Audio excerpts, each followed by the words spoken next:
नमस्कार आणि जय श्रीराम मित्रांनो.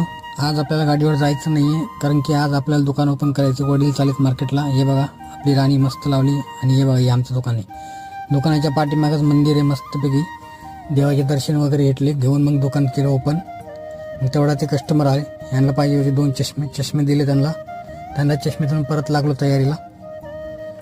मग सगळं सामान वगैरे काढून मस्तपैकी लावलं बाहेर लावून मग नंतर आणलं. हे बघा दुकान किती मस्त दिसते आता.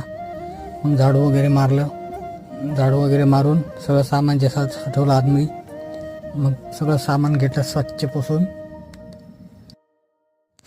साफसफाई झाल्यावर मग अगरबत्तीचा टाईम होता मित्रांनो. अगरबत्ती घेतली करून देवाला वगैरे पुंजून घेतलं. सगळं पुंजून घेऊन मग बसलो कस्टमरची वाट बघत. तेवढ्यामध्ये हे कस्टमर आले. ह्यांना दिली एक टोपी दिली. टोपी दिली मग बसलं मस्तपैकी वाट बघत दुसऱ्या कस्टमरची. जर व्हिडिओ आवडला तर लाईक करा, कमेंटमध्ये सांगा नक्की कसा वाटला.